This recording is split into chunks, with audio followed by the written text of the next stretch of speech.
Alguns de vocês estão ansiosos para pôr logo em prática o que lhes andei dizendo, declarou hoje o diretor. Tem toda a razão, e muito me alegro em concordar com a sua vontade. Apliquemos a um papel o emprego do C. Suponhamos que tenham de interpretar numa dramatização do conto de Chekhov sobre o camponês inocente que desparafusou uma porca do trilho de uma ferrovia para usar como peso no anzol e foi por isso processado e severamente punido. Este acontecimento imaginário penetrará na consciência de alguns, mas para a maioria das pessoas não passará de uma história engraçada. Nem sequer vislumbrarão a tragédia das condições jurídicas e sociais que se escondem atrás do riso. Mas o artista que tiver que interpretar um papel nesta cena não poderá rir. Terá de imaginar por si mesmo e, o que é mais importante, terá de viver o que quer que impeliu o autor a escrever este conto. Como fariam isso? O diretor fez uma pausa. Os alunos permaneceram algum tempo silenciosos e pensativos. Nos momentos de dúvida, quando os seus pensamentos, sentimentos e imaginação ficarem mudos, lembrem-se do C. O escritor também começou assim seu trabalho. Disse com seus botões. O que aconteceria se um simples camponês, saindo para pescar, tirasse uma porca de um trilho? Agora proponham um problema a vocês mesmos e acrescentem: que faria eu se tivesse de julgar este caso? Eu condenaria o criminoso? Respondi sem hesitar. Por quê? Por causa do peso para o anzol? Pelo furto da porca. Está claro que não se deve roubar, concordou Tortsov. Mas pode-se acaso punir severamente um homem por um crime do qual ele não tem consciência alguma? É preciso fazê-lo entender que podia ter causado um descarrilhamento, matando centenas de pessoas. Retroquei. Por causa de uma porquinha? Jamais o convenceria, argumentou o diretor. O tipo está só fingindo, compreende a natureza do seu ato, disse eu. Se o intérprete do papel do camponês for talentoso, provará com a sua interpretação que não tem a menor consciência da culpa, disse o diretor.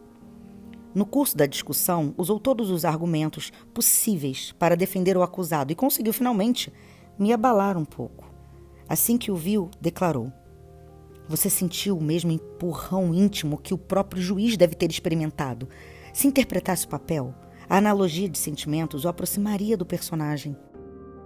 Para obter esse parentesco entre o ator e a pessoa que ele está retratando, acrescente algum detalhe concreto que preencherá a peça, dando-lhe sentido. As circunstâncias que servem de complemento ao C são tiradas de fontes próximas aos próprios sentimentos do ator e exercem forte influência na sua vida interior. Uma vez estabelecido esse contato entre as suas vidas e o papel, vocês experimentarão aquele impulso ou estímulo interior. Acrescentem toda uma série de contingências baseadas em sua própria experiência da vida e verão como lhes será fácil crer na possibilidade do que terão de fazer em cena. Elaborem assim o papel inteiro e terão criado toda uma vida nova. Os sentimentos despertados manifestar-se-ão nos atos dessa pessoa imaginária, caso ela fosse colocada nas circunstâncias determinadas pela peça. E são conscientes ou inconscientes? Perguntei. Tire você mesmo a prova. Examine cada detalhe do processo e decida o que é consciente e o que é inconsciente na origem.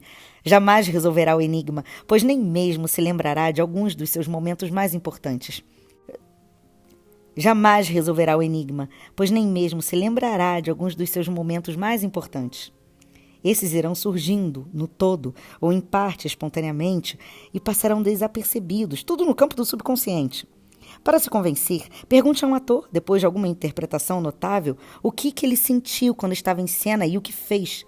Não saberá responder porque não estava cônscio daquilo que ele ia vivendo e porque já não se lembra de muitos dos momentos mais significativos. Tudo o que lhe arrancará é que ele se sentiu à vontade em cena e manteve uma fácil relação com os outros atores. Além disso, não lhe poderá dizer coisa alguma. Descrevendo-lhe a atuação, espantá-lo-á, pouco a pouco, irá percebendo aspectos de sua própria interpretação, dos quais não tivera a menor consciência. Disto podemos concluir que o ser também estimula o subconsciente criador. Além disso, ajuda-nos a executar um outro princípio fundamental na nossa arte: criatividade inconsciente por meio de técnicas conscientes. Até agora expliquei as aplicações do ser em relação a dois dos princípios mais importantes em nosso tipo de interpretação. Mais forte ainda é a sua relação com um terceiro. O nosso grande poeta Pushkin discutiu em seu artigo inacabado sobre o drama.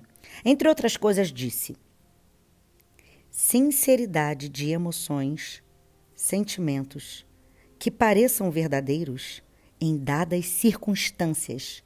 Eis o que lhe pedimos ao dramaturgo. Por minha conta, acrescento que é precisamente isso que pedimos ao ator. Meditem profundamente sobre essa afirmação e eu lhes darei, depois um nítido exemplo de como o ser nos ajuda a pô-la em prática. Sinceridade de emoções, sentimentos que pareçam verdadeiros em dadas circunstâncias. Repeti com toda a sorte de entonações. Pare, disse o diretor. Você banaliza o que diz, sem lhe descobrir o sentido essencial. Quando não puder aprender na íntegra um pensamento, divida-o em partes que o compõem e estude-as uma a uma. Exatamente o que significa, perguntou Paulo, a expressão dadas circunstâncias. Dadas circunstâncias. Dadas circunstâncias. Significa o enredo da peça. Os seus fatos, acontecimentos, época, tempo e local da ação, condições de vida, a interpretação dos atores e do diretor, a mise-en-scène, a produção, os cenários, os figurinos, os acessórios, os efeitos de luz e de som. Todas as circunstâncias dadas a um ator para que as leve em conta ao criar seu papel. Ser é o ponto de partida. As circunstâncias dadas são o desenvolvimento. Um não pode existir sem o outro, para que tenha o necessário dom de estímulo. As suas funções, entretanto, diferem um pouco. O ser dá o empurrão na imaginação dormente, ao passo que as circunstâncias dadas constroem a base para o próprio ser. E ambos, juntos ou em separado, ajudam a criar um estímulo interior. E o que significa? Perguntou Vânia, interessado. Sinceridade de emoções? Exatamente o que diz. Emoções humanas vivas, sentimentos que o próprio ator já sentiu. Bem, então, prosseguiu Vânia, o que são sentimentos que parecem verdadeiros?